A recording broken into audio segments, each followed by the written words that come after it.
this over here.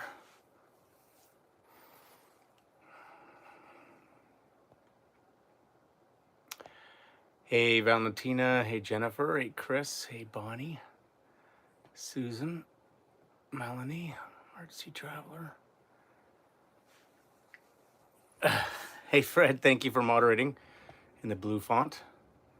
So Mitch, Kathleen, Peggy, Colette, Bonnie, Cashew. Well, great to see the names. Yeah, happy almost New Year. Couple days to go. Our youngest didn't have a nap today, so he's out, which is great. Sarah's got Eden. He seems to be... Man, we had this crazy thing happen. Nice. Yep, fuck it club. What's up, Richard? Good to see you, buddy. We had this, I mean, I don't know, it's still early days, but we started Eden on this protocol called Safe and Sound. I don't know if anyone's heard of it. It's something that was developed by Stephen Porgres, who's the Polyvagal guy. Polyvagal theory is a whole... he's the guy who's most sort of elaborated how the ventral vagal system works in the brain, the vagus nerve, and it's a hugely influential body of research. I'm sure people know about it. It's like it's informed a lot of the way people think about trauma now, but it's still kind of, I mean, he's got like hundreds of peer-reviewed papers, but it's still not quite in the kind of, psychology mainstream orthodox yet, but it probably will be. Anyway, his whole thing is about creating safety in the nervous system, and how that is everything comes from there. All healing, all healing from trauma, all regulation has to do with our capacity to find safety. And so when he'd started out working, I don't know why I'm giving you this little elaboration, probably some idea for a meditation will come out of this. I'll just say it quickly. But anyway, it's he started out his career early on working with autistic kids, and this is where he sort of in part developed his whole all his ideas and way of working. And what he noticed was that when autistic children are often in a kind of state of hyper defensiveness and reactivity because of their sensitivities and for all the many different reasons, and that when you basically tune the nervous system to be more along the kind of frequencies of safety, along the kind of ventral vagal stuff, that there's this huge transformation that happens where they're more connected, they're more settled, their development speed accelerates. It's really quite dramatic. And it just so happens that him and his co-writer just sent me a book about this to blurb, which just sort of by random coincidence. So I'm reading this book that's not coming out for a few months, all about case studies of this. So as I'm reading it, I'm also, at the same time, our OT who's been seeing our little guy Eden, who's been having all these behavioral challenges, he's probably on the spectrum. Our OT has been saying, he should try this Safe and Sound protocol, which is the one, the Porgres one. And I had done this myself, and Sarah had done it, and we found it kind of underwhelming, but we hadn't tried it with Eden. So he went in and he just did his usual thing, playing with the OT, and he did, for 6 minutes, the OT put on this music. 6 minutes, that's it.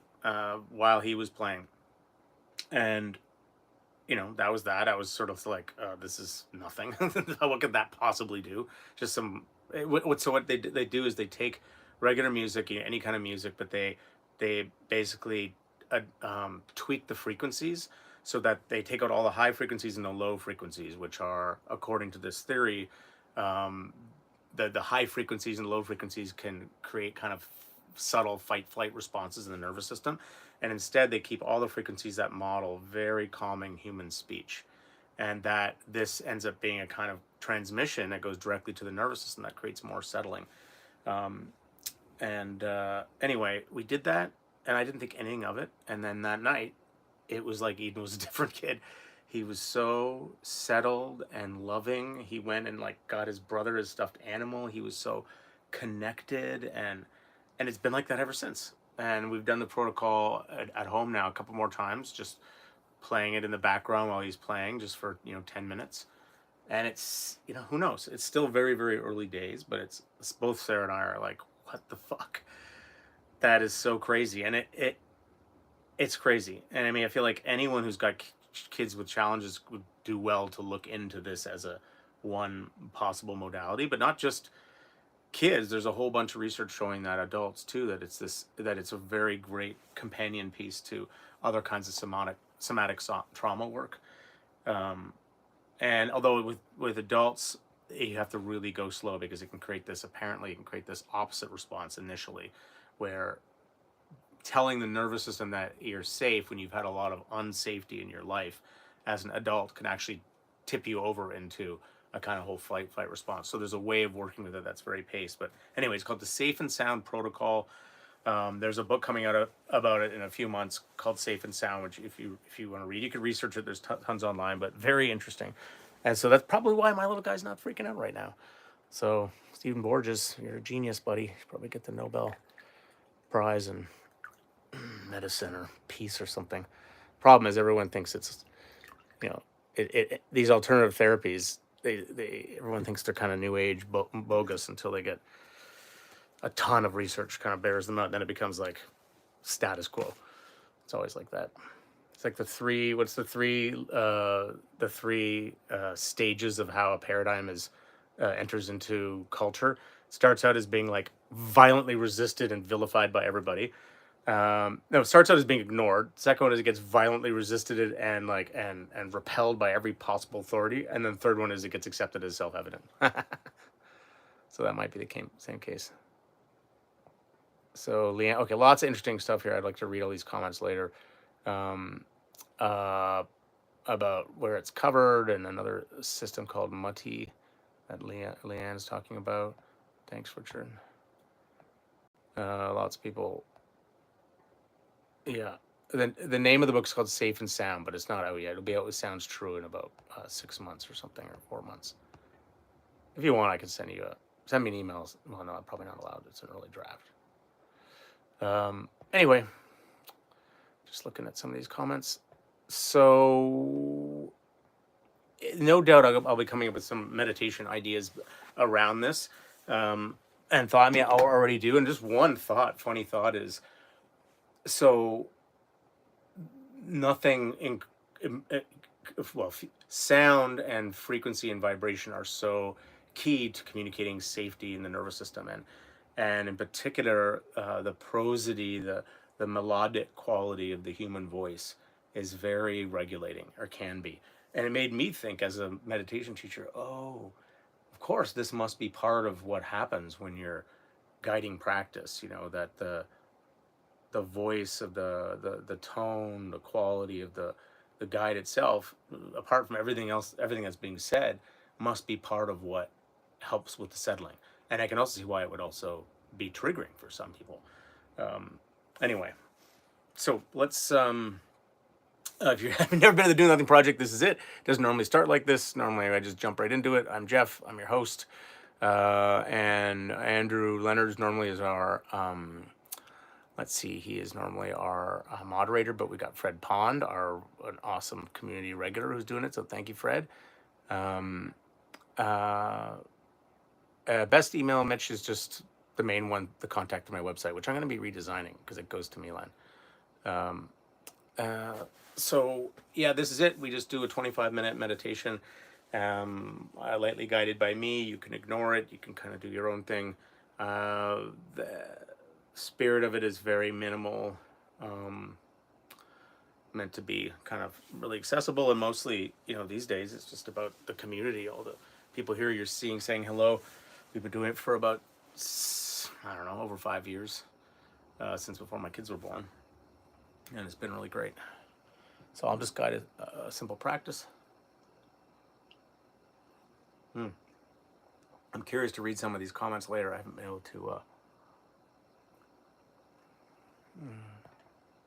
what people are saying, because I'm curious if people haven't heard about that Safe and Sound. If you're interested in the theory behind it, you could Google it, but it's polyvagal theory, which I'm sure most of you know about because it's very well known. There's like 3 or 4 big books on polyvagal theory. They're really good. Rex Bex, good to have you back.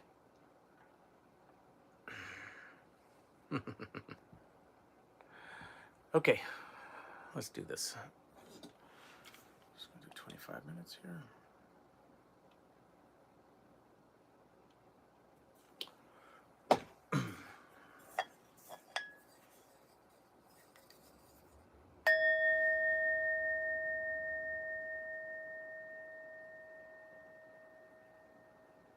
Grateful to be here with you.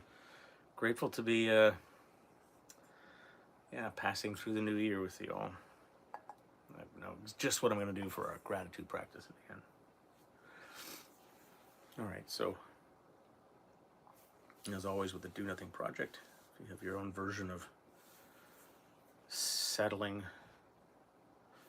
that you want to do, you can do that. It could be laying down, you could be, drawing or doodling, sitting with your feet in the grass, your feet in the snow.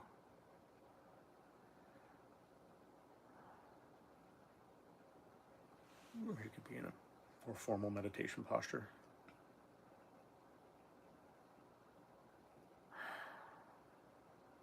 I like extending the out breaths a bit at the beginning.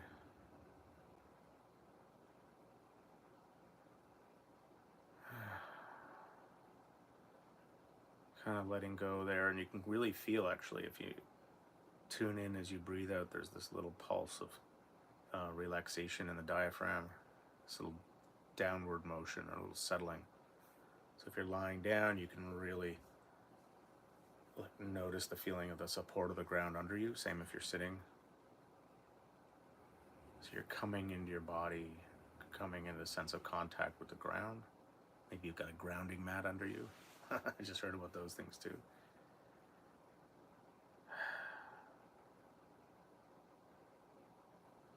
Down into the life of the body, the life of the nervous system,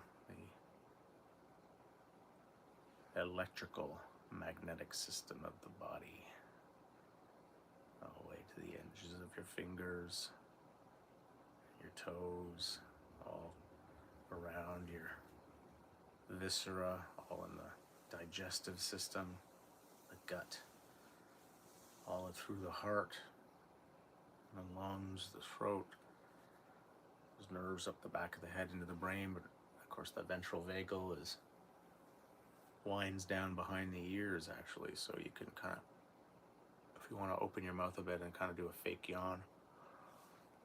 I know I got a lot of tightness in my jaw. Apparently that is not great for that system. What can you do to signal safety to your nervous system here?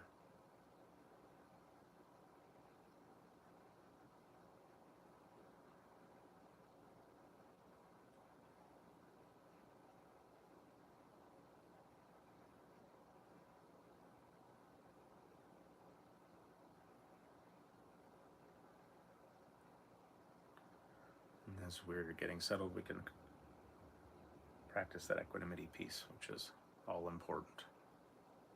That's just the way I would describe it, as not being uptight about any imperfections, not trying to block anything, not wishing anything were otherwise.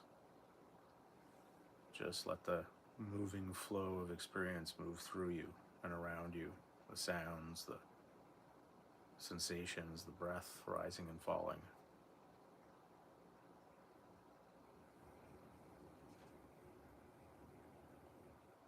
And really that quality it's more important than any kind of alertness, I think. Well, I know. It's the allowing, the permission, the accepting how this full moment is.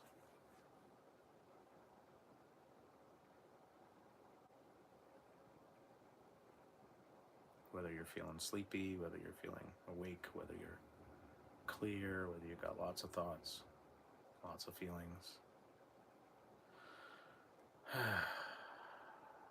Just letting go into all of it.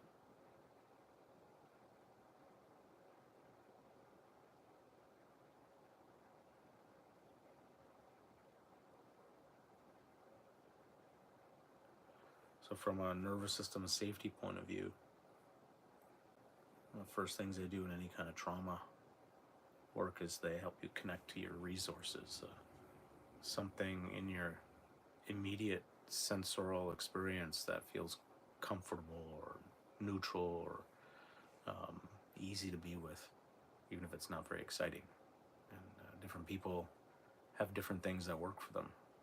So it could be, for you, the breath is settling. It's something nice about paying attention to the rhythm of it. It's always present, although it gets quite subtle after a while.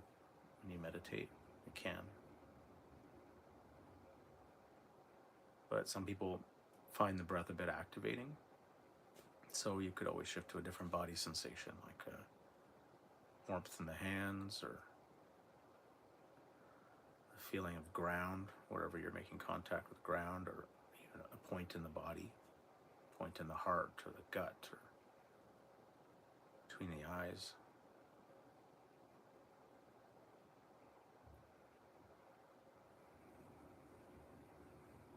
These are different home base options. Sound is another one. People find sound, there's something kind of vulnerable about listening to sound because it's kind of exposed, but other people really find it comforting, like a vent or wind in the trees.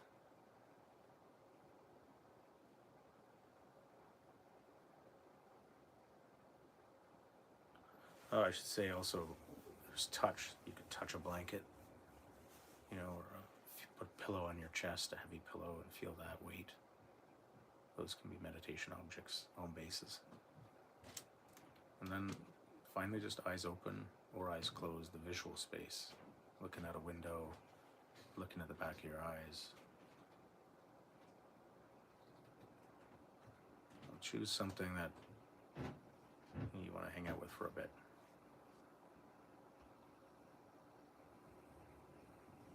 Or you don't mind hanging out with it for a bit. It may not seem like high excitement, but that's just the mind.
as patient as things settle. Your mind wanders, which is fine. That's sort of the rhythm of practice, the wandering, the coming back. It's kind of nice. You just come back and reconnect your home base. Your home base may even just be not even a thing. It may just be the sense of the whole body just being here, feeling of being. Some quiet thing in your experience. Sometimes it's hard to know what it is you're paying attention to, not really anything, but yet it's not the thoughts, so that's fine. You just come back and recommit, devoting your attention to something very modest.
wanders.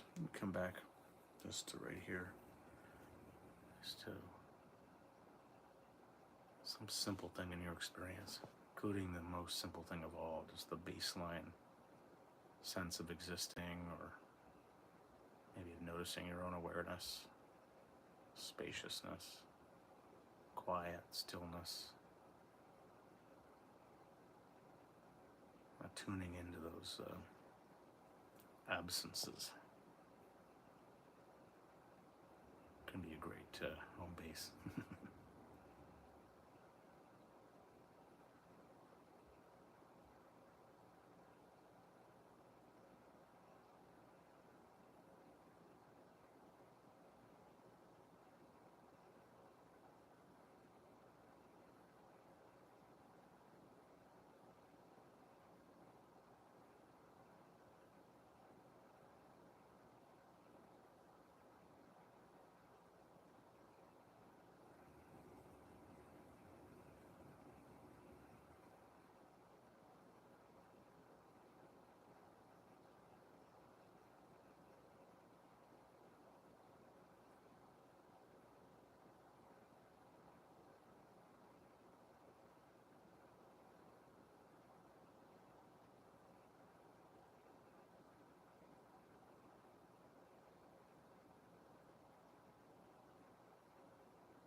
So,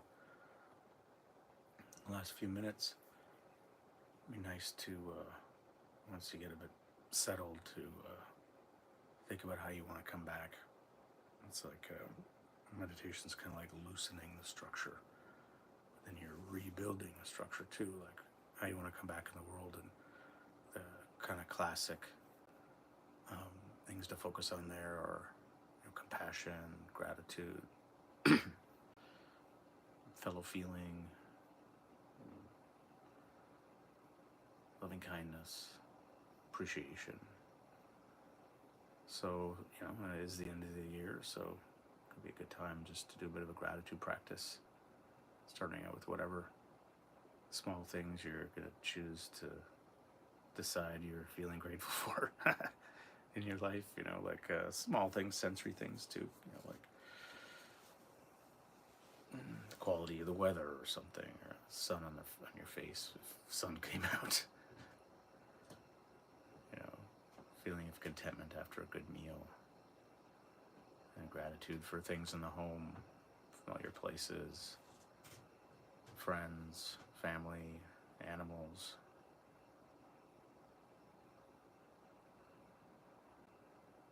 I'm grateful for this community of people from all around the world who come together to support each other.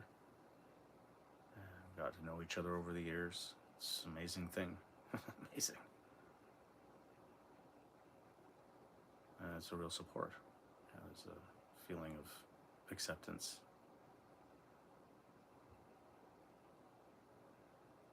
I'm grateful for that. And what else are you feeling? Is there anything you feel you want to spend a few beats just considering and thanking?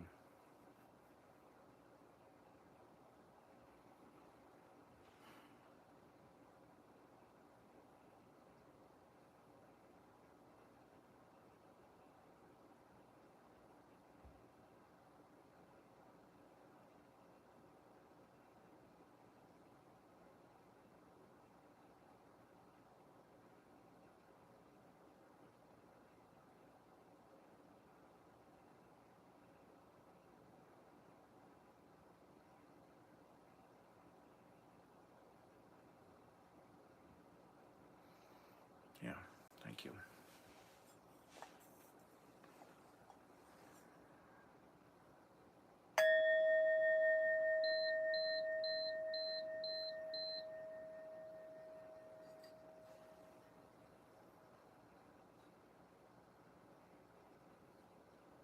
Might be Mitch.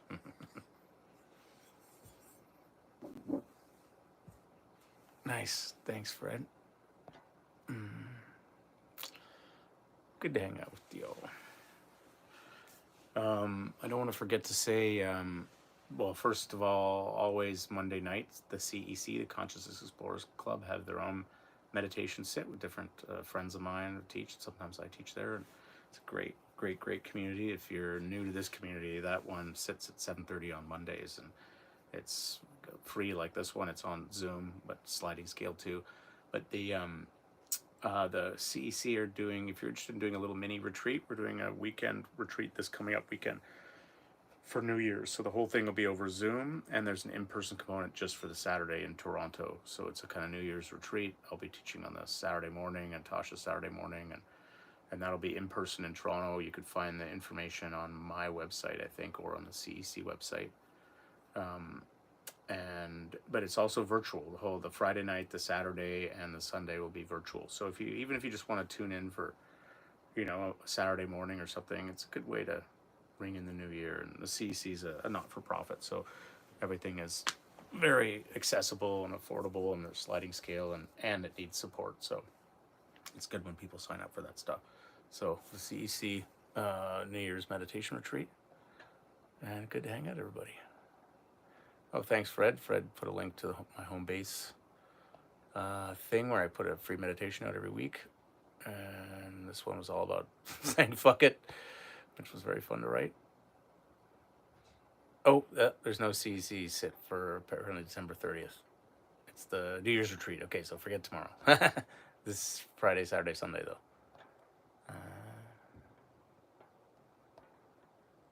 Yeah, grateful for all you friends. Very, very, very cool.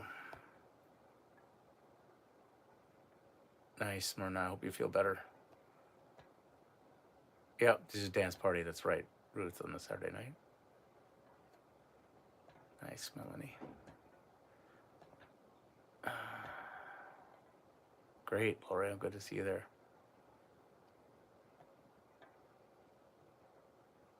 Yeah, if you feel like you want to give a New Year's retreat to a friend as a gift, that'd be awesome. You do that. All right. Have a great night, everyone. And if you're on a different time zone, have a great day. If you're watching it later in the week, very grateful for you too. And hit your thumbs up if you like it. Apparently, I'm supposed to say that more because it does something with the algorithm. So if that doesn't feel completely cheesy to you, that would be cool. And I think I'm going to call this one. I think you need to do a freeze frame, right, Fred? So you can just do that now if you want to take a screenshot or something, or maybe Andrew does it, and then we'll call it safety in the nervous system. How about? I'm going to do more stuff around that in the next over the next few weeks.